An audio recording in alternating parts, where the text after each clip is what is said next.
सुप्रभात बच्चों। मैं राहुल कुमार कोरी, टीजीटी हिंदी केंद्रीय विद्यालय सिवान।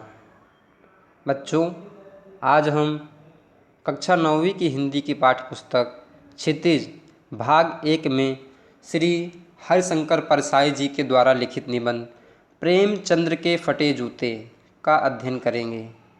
लेकिन बच्चों, पाठ को पढ़ने से पहले हम इस पाठ के लेखक श्री हरिशंकर परसाई जी का एक संक्षिप्त जीवन परिचय जान लेते हैं। आइए देखते हैं बच्चों। हरिशंकर परसाई जी का जन्म 1922 ईस्वी में मध्य प्रदेश के होशंगाबाद जिले में हुआ था।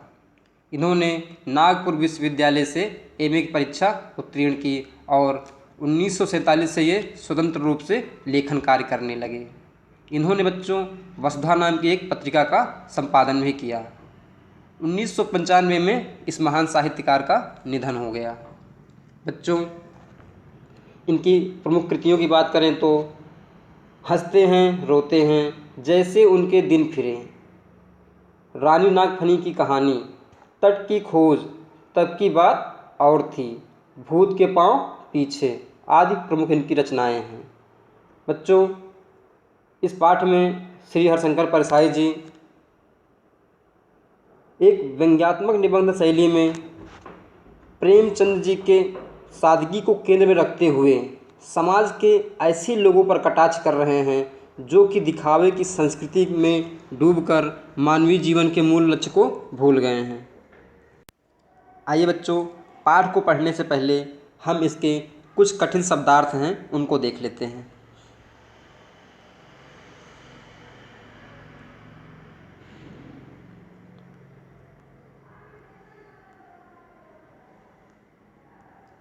ये बच्चों, शब्द संपदा। उपहास। बच्चों, उपहास का तात्पर्य होता है खिल्ली उड़ाना या मजाक उड़ाना। जैसे बच्चों हम इसको वाक्य में प्रयोग करें तो कभी कभी हम कहते हैं कि खबरदार मेरा उपहास करने की कोशिश मत करना। समझ गए बच्चों, उपहास का तात्पर्य क्या होता है? खिल्ली उड़ाना या मजाक उड़ाना। आग्रह। आग्रह का मतलब क्या होता है बच्चों? आग्रह का तात्पर्य होता है पुनः पुनः निवेदन करना, अर्थात बहुत ही विनम्र भाव से अनुरोध करना या निवेदन करना। कहते नहीं, मैं आपसे आग्रह करता हूँ कि कृपया आप मेरा ये कार्य कर दीजिए। आइए बच्चों, अगला शब्द है क्लेश। क्लेश का मतलब होता है बच्चों दुख। कहते नहीं बच्चों कि कभी कभी हमारे घर में भी गृह क्लेश है, अर्थात क्या है? घर में हमारे दुख है। आइए बच्चों, अगला शब्द है तगादा। तगादा का तात्पर्य बच्चों तगाजा। कहने का मतलब ये है बच्चों, जब हम किसी को पैसा उधार देते हैं, जब उस पैसे को हम पुनः से वापस मांगते हैं तो उसे तगादा कहते हैं। अगला बच्चों शब्द है पनहैया, अर्थात देसी जूतियाँ। अगर हम आप लोग सुने होंगे बच्चों, इसको क्या कहते हैं? पनही। पनही। आगे है बच्चों बिसरना। बिसरना का तात्पर्य बच्चों भूल जाना। जैसे क्या है? मैं कभी कभी अपने दिए हुए कार्य को बिसर जाता हूँ, अर्थात भूल जाता हूँ। अगला बच्चों शब्द है नेम। नेम का तात्पर्य क्या होता है बच्चों? नेम का मतलब नियम, अर्थात हमें अपने नियम का पालन करना चाहिए। धर्म। बच्चों, धर्म का तात्पर्य होता है कर्तव्य, अर्थात जो हमारा कर्तव्य है बच्चों वही हमारा धर्म है। धार्यत इति धर्मः, अर्थात जो धारण करने की शिक्षा दे वही क्या है? धर्म है। अगर एक शिक्षक का धर्म क्या है? बच्चों को अच्छे से पढ़ाना, इससे बड़ा उसका धर्म कोई नहीं है। व्यवसायी का धर्म क्या है? अच्छे से व्यवसाय करना। कृषक का धर्म क्या है? अच्छे से खेती करना। यहाँ पे बच्चों धर्म को आप रिलीजियस से मत जोड़िएगा।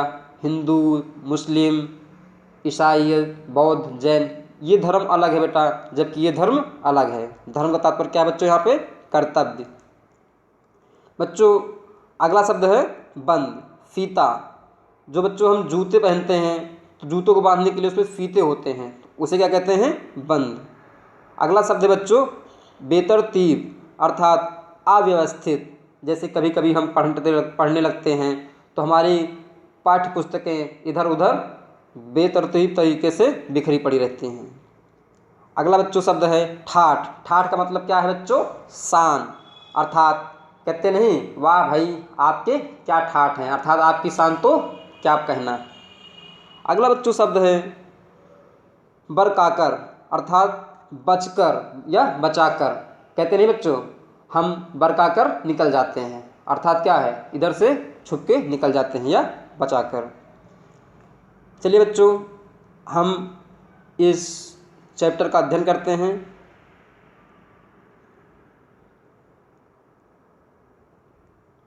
प्रेमचंद्र के फटे जूते। बच्चों आपने मुंशी प्रेमचंद्र जी का नाम सुना होगा, आपने उनकी तस्वीर भी देखी होगी, आपकी पाठ्य पुस्तक में भी शामिल हैं। बच्चों मुंशी प्रेमचंद जी बहुत ही महान साहित्यकार हुए थे। इनकी कहानियाँ आप पढ़ोगे तो ऐसा लगेगा कि सचमुच क्या कि सारी घटनाएं आपके सामने घट रही हैं। आइए पढ़ते हैं पाठ को। प्रेमचंद्र का एक चित्र मेरे सामने है। लेखक बता रहा है प्रेमचंद्र का एक चित्र मेरे सामने है। पत्नी के साथ फोटो खिंचा रहे हैं। सिर पर किसी मोटे कपड़े की टोपी, कुर्ता और धोती पहने हैं। कनपटी चिपकी है, गालों की हड्डियां उभर आई हैं, पर घनी मूछें चेहरे को भरा भरा बतलाती हैं। प्यारे बच्चों अगर आपने मुंशी प्रेमचंद्र जी का चित्र देखा होगा तो आपने देखा होगा लेखक जैसा वर्णन कर रहा है मुंशी प्रेमचंद जी वैसे ही थे। अब ये बता रहा लेखक कि मुंशी प्रेमचंद जी अपनी पत्नी के साथ फ़ोटो खिंचवा रहे हैं। आगे बताते हैं पाँवों में कैनवस के जूते हैं जिनके बंद बेतरतीब बंधे हैं, अर्थात उनके फीते बंधे हुए हैं। लापरवाही से उपयोग करने पर बंद के सिरों पर की लोहे की पतरी निकल जाती है और छेदों में बंद डालने में परेशानी होती है। तब बंद कैसे भी कस लिए जाते हैं।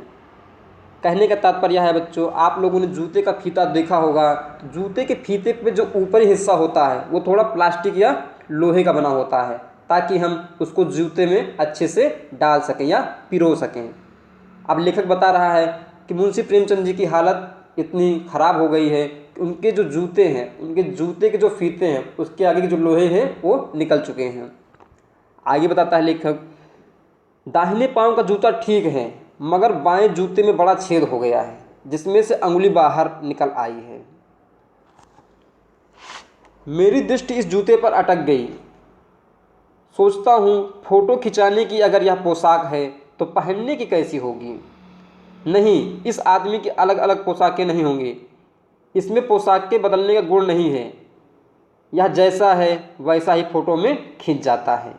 बच्चों इस लाइन का तात्पर्य यह है कि जब लेखक देखता है, हाँ यहाँ पे ध्यान देना बच्चों, ये एक व्यंग्यात्मक रचना है। इस रचना के माध्यम से लेखक समाज पे कटाक्ष कर रहा है, अर्थात क्या उन पे व्यंग कर रहा है। ऐसा सचमुच में नहीं हुआ है, बस क्या है लेखक क्या है कि उसको एक प्रसंग के माध्यम से लोगों के सामने परोस रहा है। देखिए मेरी दृष्टि इस जूते पर अटक गई। सोचता हूँ फोटो खिंचाने की अगर यह पोशाक है तो पहनने की कैसी होगी। देखो बच्चों हम जब भी फ़ोटो वगैरह खिंचवाने जाते हैं, आज तो सबके हाथ में कैमरा आ गया है बेटा, पहले इतना कैमरे नहीं हुआ करते थे। हम लोग क्या है बहुत सज संवर कर स्टूडियो में जाया करते थे और वहाँ पे फ़ोटो खिंचवाते थे। फ़ोटो खिंचवाने के बाद लगभग 2-3 दिनों के बाद ही क्या है फ़ोटो हमें प्राप्त होती थी और हम उन फ़ोटो को क्या है बहुत ही सहेज के रखते थे। तो जाहिर सी बात है अगर हम फ़ोटो खिंचवाने जा रहे हैं तो पूरे तरीके से तैयार होके जाते हैं।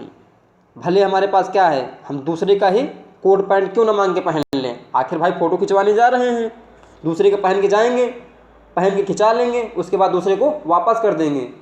अब फ़ोटो जो होगी क्या है हमेशा हमेशा के लिए रहेगी और क्या है ये लगेगा क्या है कि मेरी जो पोशाक है कितनी शानदार है। अर्थात क्या है हम अपने को सुंदर दिखाने के लिए दूसरी वस्तुओं को भी ग्रहण कर लेते हैं। इसी बात को लेखक बताना चाह रहा है। आगे कहता है इस आदमी की अलग अलग पोशाक, हाँ आगे कहता है लेखक कि अगर फ़ोटो खिंचाने की अगर यह पोशाक है तो पहनने की कैसी होगी। कहने का तात्पर्य यह बच्चों कि जब आदमी फ़ोटो खिंचवाता है तो बहुत सज धज के खड़ा होता है और मुंशी प्रेमचंद्र जी जब फ़ोटो खिंचवा रहे हैं तो जाहिर सी बात है कि अन्य लोगों की तरह ही बहुत ही अपने सबसे अच्छे रूप में प्रस्तुत हुए होंगे। किंतु इतना देखने पर भी ये देखा कि प्रेमचंद जी के जूते फटे हैं, अर्थात जब प्रेमचंद जी के जूते इस फ़ोटो खिंचवाने के हालात में भी इतने फटे हैं तो सिंपल साधारण परिस्थितियों में वे कैसे रहते होंगे। आगे चलते हैं बच्चों। हाँ, मैं चेहरे की तरफ देखता हूँ, क्या तुम्हें मालूम है मेरे साहित्यिक पुरखे कि तुम्हारा जूता फट गया है और अंगुली बाहर दिख रही है। लेखक क्या है, प्रेमचंद की तस्वीर से प्रश्न कर रहा है। मेरे पुरखे, पुरखे का मतलब क्या होता है बच्चों, पूर्वज। जाहिर सी बात है हरिशंकर परसाई जी भी क्या हैं, एक साहित्यकार हैं, और मुंशी प्रेमचंद भी एक महान साहित्यकार हैं। तो जाहिर सी बात है एक साहित्यकार जो पहले होता है दूसरे साहित्यकार का पूर्वज कहलाता है। अब देखो बच्चों, वो प्रश्न कर रहे हैं प्रेमचंद की तस्वीर से कि मेरे साहित्यिक पूर्वज, आपको पता है आपने जो पोशाक धारण करके फ़ोटो खिंचवाई है उसमें जो आपने जूता पहना हुआ है वो फटा हुआ है, उसमें से क्या है, छेद में से आपकी उंगली बाहर दिख रही है। क्या तुम्हें इसका जरा भी एहसास नहीं है? जरा लज्जा संकोच या झेप नहीं है? क्या तुम इतना भी नहीं जानते कि धोती को थोड़ा नीचे खींच लेने से अंगुली ढक सकती है? बच्चों, ये एक बहुत बड़ा यहाँ पे दर्शन छुपा हुआ है। आज का हमारा समाज क्या है, ऐसा ही तो है कि अपनी जो गलतियाँ होती हैं, जो कमियाँ होती हैं, उन पर हमेशा पर्दा डालता रहता है। लेकिन यहाँ पर लेखक ने मुंशी प्रेमचंद जी की सादगी को माध्यम बनाकर लोगों पर एक कटाक्ष किया है। क्या कहते हैं कि क्या तुम्हें जरा भी एहसास नहीं है, जरा लज्जा संकोच या झेप नहीं है? क्या तुम इतना भी नहीं जानते कि धोती को थोड़ा नीचे खींच लेने से उंगली ढक सकती है? मगर फिर भी तुम्हारे चेहरे पर बड़ी बेपरवाही, बड़ा विश्वास है। फोटोग्राफर ने जब रेडी प्लीज कहा होगा तब परंपरा के अनुसार तुमने मुस्कुराने की कोशिश की होगी। दर्द के गहरे कुएं के तल में कहीं पड़ी मुस्कान को धीरे धीरे खींचकर ऊपर निकाल रहे होंगे कि बीच में ही क्लिक करके फोटोग्राफर ने थैंक यू कह दिया होगा। विचित्र है यह अधूरी मुस्कान। यह मुस्कान नहीं, इसमें उपहास है, व्यंग है। कहने का तात्पर्य यह है बच्चों कि लेखक ये बताना चाहता है कि जो समाज है वो समाज क्या है, अपनी बुराइयों को छुपाता है और अच्छाइयों को प्रदर्शित करता है, बढ़ चढ़ के प्रदर्शन करता है। भले क्या है उसके अंदर वैसे खूबियाँ ना हो, लेकिन क्या है वो दूसरों को, समाज को दिखाने के लिए बढ़ चढ़ के प्रदर्शन करता है। ढोल में पोल या थोथा चना बाजे घना, ऐसी बात है बच्चों। अब वो शिकायत कर रहा है मुंशी प्रेमचंद जी से कि कम से कम आपका जूता फटा है तो कम से कम आपने भी ढक लिया होता तो कितना अच्छा रहता। आगे कहते हैं, यह कैसा आदमी है जो खुद तो फटे जूते पहने फ़ोटो खिंचा रहा है पर किसी पर हंस भी रहा है।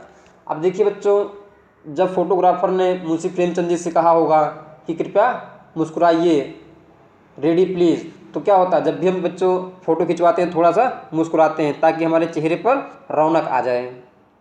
अब देखो बच्चों, जैसे कि प्रेमचंद जी की तस्वीर मुस्कुरा तो रही है, लेकिन जो उनके जूते हैं वो भी किसी चीज़ की ओर इशारा कर रहे हैं, जो हम आगे पढ़ेंगे। फ़ोटो ही खिंचाना था तो ठीक जूते पहन लेते या ना खिंचाते। फ़ोटो ना खिंचाने से क्या बिगड़ता? शायद पत्नी का आग्रह रहा हो और तुम अच्छा चल भाई कहकर बैठ गए होंगे। मगर यह कितनी बड़ी ट्रेजेडी है कि आदमी के पास फ़ोटो खिंचाने को भी जूता ना हो। मैं तुम्हारी यह फ़ोटो देखते देखते तुम्हारे क्लेश को अपने भीतर महसूस करके रो पड़ना चाहता हूँ। अगर तुम्हारी आँखों का यह तीखा दर्द भरा व्यंग्य मुझे एकदम रोक देता है। कहने का तात्पर्य यह है बच्चों, लेखक अपने पूर्वज मुंशी प्रेमचंद जी से कह रहे हैं कि आपके जूते फटे हुए हैं, आप चाहते तो दूसरे का जूता उधार ले सकते थे, या चाहते तो उसको धोती से अपने ढक सकते थे, या आप चाहते तो अगर आपके पास वैसी फ़ोटो खिंचाने लायक पोशाक नहीं थी तो आप एक काम करते, आप फ़ोटो ही ना खिंचाते। फ़ोटो खिंचाने की आखिर ऐसी क्या आवश्यकता पड़ गई कि आपने अपनी पोशाक भी नहीं देखी, चूँकि एक बार फ़ोटो खिंच जाने से वही सदियों सदियों तक चलती रहती है। लेखक कहता है कि आपकी यह हालत देख के मुझे रोना आ रहा है, लेकिन मैं क्या करूं, आपकी मुस्कुराहट देखकर मैं रुक जाता हूं। तुम फोटो का महत्व नहीं समझते, समझते होते तो किसी से फ़ोटो खिंचाने के लिए जूते मांग लेते। लोग तो मांगे कोट से वर दिखाई करते हैं, और मांगे कि मोटर से बारात निकालते हैं। फ़ोटो खिंचाने के लिए तो बीवी तक मांग ली जाती है। तुमसे जूते ही मांगते नहीं बने, तुम फोटो का महत्व नहीं जानते। लोगों को इत्र चुपड़ कर फ़ोटो खिंचाते हैं, इससे फ़ोटो में खुशबू आ जाए। गंदे से गंदे आदमी की फ़ोटो भी खुशबू देती है। वो आप क्या है, इस पैरा में बच्चों क्या है, अपने पूर्वज मुंशी प्रेमचंद जी से शिकायत कर रहे हैं। वो कहना चाह रहे हैं कि आपको फ़ोटो का महत्व नहीं पता है। आप एक बार जब फ़ोटो खिंचवा लेते हैं तो वो फ़ोटो बहुत लंबे समय के लिए सुरक्षित हो जाता है और वो उसको लोग देखते हैं। लोग फ़ोटो खिंचवाने के लिए बहुत सारे संसाधन जुटाते हैं, और क्या है, संसाधन जुटाने के लिए क्या उन्होंने इसमें एग्जाम्पल दिया है, उदाहरण दिया है कि कैसे कैसे लोग हैं कि शादी के लिए क्या है, कोट किराए पर ले लेते हैं, कोट नहीं कोट पैंट पहन लेते हैं। और क्या है, जहाँ फ़ोटो खिंचवाना होता है क्या, अब तो ऐसी ऐसी चीज़ें आ गई बच्चों कि आप कितने भी वैसे दिखते रहो, ठीक है, आपका कलर चेंज कर दिया जाएगा, आपका रंग बदल सकते हैं, आपका जो बालों का स्टाइल है वो भी बदल सकता है। तो वही क्या है, लेखक जो है मुंशी प्रेमचंद जी से इस बात की शिकायत कर रहा है कि आखिर आपने ऐसा क्यों नहीं किया, आपने जूते किसी से उधार क्यों नहीं ले लिए, आखिर आपने फ़ोटो ऐसे क्यों खिंचवा लिया। और बच्चों यहाँ पे फ़ोटो खिंचवाने का तात्पर्य यह है बच्चों, इसको आप केवल फ़ोटो खिंचवाने से मत समझिएगा। जो ये दिखावे की संस्कृति है, फ़ोटो खिंचवाने का मतलब क्या है बच्चों, हमारा प्रदर्शन, हमारा दिखावा। आगे देखो बच्चों, टोपी 8 आने में मिल जाती है, और जूते उस ज़माने में भी 5 रुपये से कम में ही क्या मिलते होंगे। जूता हमेशा टोपी से कीमती रहा है। अब तो जूते की कीमत और बढ़ गई है, और इस जूते पर 2500 टोपियाँ न्यौछावर होती हैं। तुम भी जूते और टोपी के अनुपातिक मूल्य के मारे हुए थे। यह विडंबना मुझे इतनी तीव्रता से पहले कभी नहीं चुभी जितनी आज चुभ रही है। जब मैं तुम्हारा फटा जूता देख रहा हूँ तो तुम महान कथाकार, उपन्यास सम्राट, युग प्रवर्तक, जाने क्या क्या कहलाते थे, मगर फोटो में भी तुम्हारा जूता फटा हुआ है। मेरा जूता भी कोई अच्छा नहीं है, यूँ ऊपर से अच्छा दिखता है, अंगुली बाहर नहीं दिखती है, पर अंगूठे के नीचे तला फट गया है। अंगूठा ज़मीन से घिसता रहे और पैनी मिट्टी पर कभी रगड़ खाकर लहूलुहान भी हो जाता है। पूरा तला गिर जाएगा, पूरा पंजा छिल जाएगा, मगर उंगली बाहर नहीं दिखेगी। तुम्हारी उंगली दिखती है, पाँव सुरक्षित है, मेरी उंगली ढकी है पर पंजा नीचे घिस रहा है। तुम पर्दे का महत्व ही नहीं जानते, हम पर्दे पर कुर्बान हो रहे हैं। प्यारे बच्चों, यहाँ पे एक बहुत बड़ा दर्शन है। ये देखो, ये जो पैरा है बच्चों, इसमें लेखक बहुत बड़ी बात कह रहा है। लेखक उदाहरण दे रहा है कि कैसे कैसे लोग हैं, भूखों मर जाएंगे, क्या है, जान चली जाएगी, लेकिन दिखावा नहीं छोड़ते हैं। जबकि आप इतने अच्छे व्यक्ति थे, आप अपनी सादगी को सामने रखकर, ठीक है, आप आगे चलते गए। क्या कह रहा है लेखक कि एग्जाम्पल दे रहा है, तुलना कर रहा है कि मेरे जूते हैं, मेरे जूते बाहर से देखने में क्या है, अच्छे दिखते हैं, लेकिन वो नीचे से फटे हुए हैं। बच्चों, इसका तात्पर्य यह है कि बहुत सारे लोग समाज में ऐसे हैं जो बाहर से देखने में क्या है, लगता है कि बड़े शान और शौकत से रहते हैं, लेकिन अंदर क्या है, हो सकता है कि उनके घर में क्या है, भूंजी भांग भी नहीं हो। घर में क्या होता है, एक कहावत है बच्चों, घर में भूंजी भांग नहीं, अम्मा चली भुनाने, वो वाली स्थिति है। तो वही कहते हैं कि मैं कष्ट सह लेता हूँ, लेकिन क्या है, बाहर मेरा दिखावा क्या है, मेरा प्रदर्शन कम नहीं होता है, लेकिन क्या है, आपका जो जूता अंदर से तो अच्छा है, लेकिन बाहर से केवल देखने में खराब है। कहने का तात्पर्य क्या है बच्चों, आप जैसे अंदर हैं वैसे बाहर भी हैं, आपके पास कोई दिखावा नहीं है। आइए आगे चलते हैं। तुम फटा जूता बड़े ठाठ से पहने हो, मैं ऐसे नहीं पहन सकता। फ़ोटो तो ज़िंदगी भर इस तरह ही नहीं खिंचवाऊँ, चाहे कोई जीवनी बिना फ़ोटो के ही छाप दे। कहने का तात्पर्य यह है बच्चों कि लेखक कह रहा है कि लेखक क्या है, दरअसल क्या है, वो समाज का प्रतिनिधित्व करते हुए ऐसे लोगों का रूप धारण कर रहा है जो क्या है, दिखावे की संस्कृति का पालन करते हैं। लेखक कह रहा है कि मैं क्या है, मैं कभी ऐसे फ़ोटो नहीं खिंचवा सकता हूँ, क्योंकि फ़ोटो क्या है, बहुत लंबे समय तक संरक्षित रहती है। अगर कोई मेरी जीवनी लिख रहा है, भले अगर वो मुझसे फ़ोटो मांगे तो मुझसे फ़ोटो दूंगा तो अच्छी वाली ही फ़ोटो दूंगा, नहीं तो मैं बिना फ़ोटो के अपनी जीवनी छपवा दूंगा। तुम्हारी यह व्यंग मुस्कान मेरे हौसले पस्त कर देती है। क्या मतलब है इसका, कौन सी मुस्कान है यह? लेखक ये सब देखते हुए भी परेशान है कि आखिर आपके जूते फटे हुए हैं, आप कोई दिखावा भी नहीं कर रहे हो, लेकिन फिर भी क्या है, मुस्कुरा रहे हो। आखिर इस मुस्कान के पीछे क्या राज है? आखिर आप किस पर टिप्पणी कर रहे हो, किस पे तीखे व्यंग कर रहे हो, किस पर हंस रहे हो? आगे देखते हैं बच्चों, कौन सी मुस्कान है यार? क्या होरी का गोदान हो गया? क्या पूस की रात में नीलगाय हल्कू का खेत चर गई? क्या सुजान भगत का लड़का मर गया? कोई डॉक्टर क्लब छोड़कर नहीं जा सकते?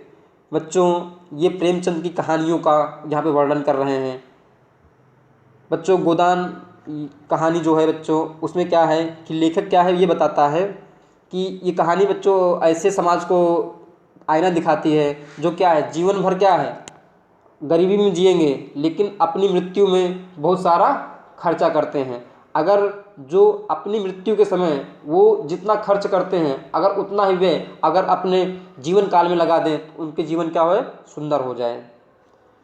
तो बच्चों, उसी के बारे में वो लेखक उनसे बोल रहे हैं।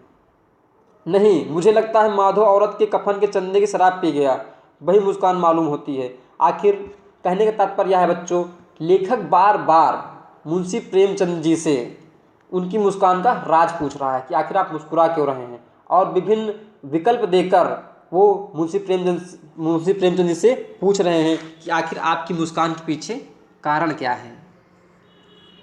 मैं तुम्हारा जूता फिर से देखता हूँ, कैसे फट गया यह मेरी जनता के लेखक।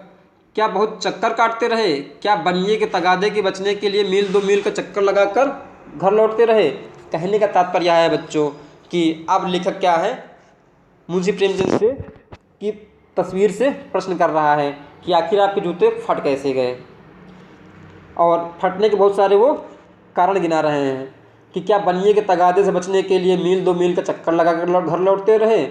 बच्चों, ये उस समाज को केंद्र में रखकर लिखा गया है जब क्या था कि लोगों के पास पैसे नहीं हुआ करते थे, और वो तगादे से बचने के लिए घर से बाहर चले जाते थे और अपने घर वालों से क्या बता देते थे कि जब मुंशी तगादा करने आए तो बोल देना कि पिताजी घर पे नहीं हैं। आइए बच्चों, आगे चलते हैं। चक्कर लगाने से जूता फटता नहीं है, घिस जाता है। कुंभन दास का जूता भी फतेहपुर सीकरी जाने आने में घिस गया, उसे बड़ा पछतावा हुआ। उसने कहा, आवत जात पनहिया घिस गई, बिसर गयो हरि नाम। अब ये लेखक कह रहे हैं कि आखिर आपके जूते फट कैसे गए? फटते भी तो या तो आप बहुत चले होंगे, लेकिन चलने से जूते फटते नहीं हैं, वो घिसते हैं।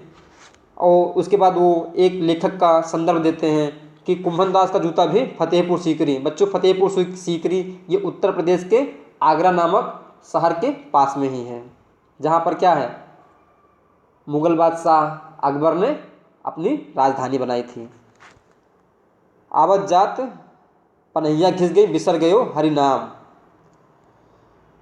और ऐसे बुलाकर देने वालों के लिए कहा था कि जिनके देखे दुख उपजत है, तिनको करवो परे सलाम। चलने से जूता घिसता है, फटता नहीं। तुम्हारा जूता कैसे फट गया? मुझे लगता है तुम किसी सख्त चीज़ को ठोकर मारते रहे। कोई चीज़ जो परत सदियों से जम गई है, उसे शायद तुमने ठोकर मार मार कर अपना जूता फाड़ लिया।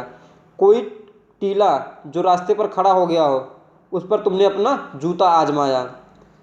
तुम उसे बचाकर उसके बगल से भी तो निकल सकते थे, टीलों से समझौता भी तो कर सकते थे। सभी नदियाँ पहाड़ थोड़े ही फोड़ती हैं, कोई रास्ता बदल कर भी घूम कर भी तो चली जाती हैं। कहने का तात्पर्य है बच्चों कि वो लेखक जो है मुंशी प्रेमचंद जी के माध्यम से जो एक चित्र प्रस्तुत कर रहा है, वो ये कहना चाहते हैं कि आखिर तुम इतना संघर्ष क्यों करते हैं? लोग संघर्ष करने से बचते हैं, लेकिन क्या है, वो इस पंक्ति के, इस पैरा के माध्यम से मुंशी प्रेमचंद जी की संघर्षशीलता को दिखाता है कि आखिर आपके जूते इसलिए फट गए कि आपने ऐसा ऐसा काम किया होगा।